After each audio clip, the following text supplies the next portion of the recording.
Boa tarde, pessoal. Um pouquinho de conhecimento de imposto de renda.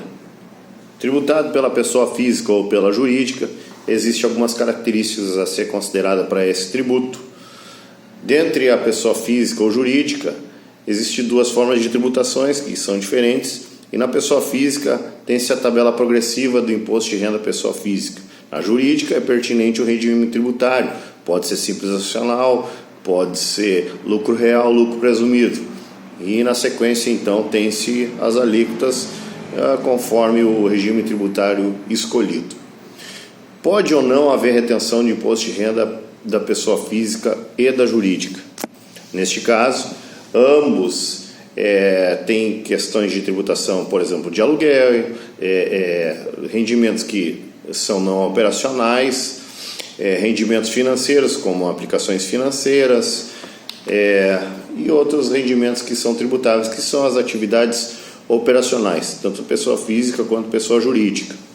Outro tipo de tributação a ser identificada são os ganhos de capital, quando se vende um bem imóvel, que tem que se fazer aquela declaração de ganho de capital, onde se detecta o valor de saldo a recolher. E no caso da pessoa jurídica, como atividade não operacional, ela também é tributada. Considera-se a depreciação, neste caso, para determinar o valor final e também a correção monetária. E por fim, o imposto de renda incide nos rendimentos de atividades financeiras, operacionais, não operacionais.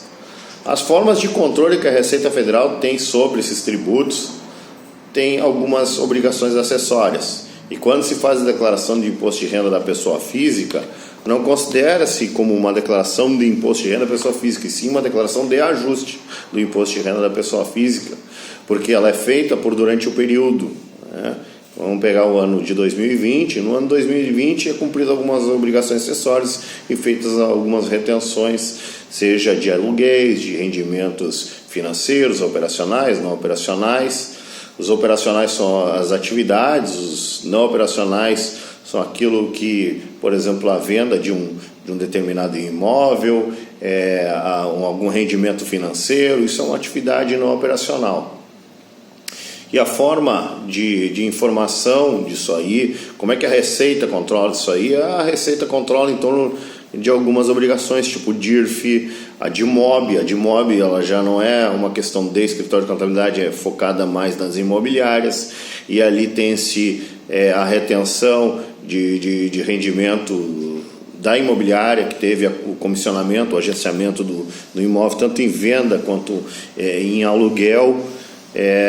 O banco ele tem um controle também sobre o e-financeira, então aquilo que é movimentado acima de R$2.000, o banco sempre informa que houve então aquela movimentação. Outra forma de identificação, de contrapartida disso tudo é a emissão de nota fiscal eletrônica, tanto de serviço quanto de venda, e a identificação dos rendimentos da máquina de cartão de crédito junto ao e-financeira, cruzando então esses dados. Então a DIMOB, considerada a parte da imobiliária, e os cartórios, por fim, fazem o papel de informar quem adquiriu ou vendeu determinado imóvel. Então tem-se aí dois tipos de obrigação, que uma delas é o recolhimento do tributo, que é a obrigação principal, que é o objetivo do governo recolher o tributo, e a obrigação acessória, que é onde controla o recolhimento desse tributo, quanto deveria de pagar e etc. E muitas vezes a malha ela ocorre quando há divergência entre essas informações. Então as informações têm que estar de encontro uma com a outra, para que então possa se ter o valor final declarado de forma que bate um dado com o outro, evitando assim então uma malha, uma divergência nesse sentido.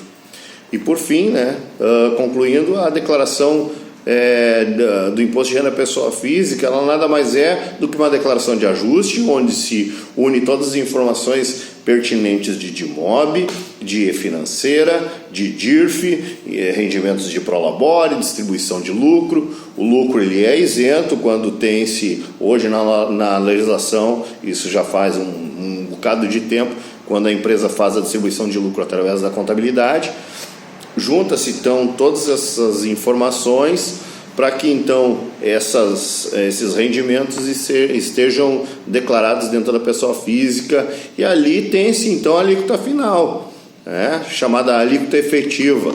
A alíquota efetiva ela é determinada pelo somatório dos rendimentos que a pessoa teve, no caso da pessoa física, estou falando agora nesse momento, sobre aquele período.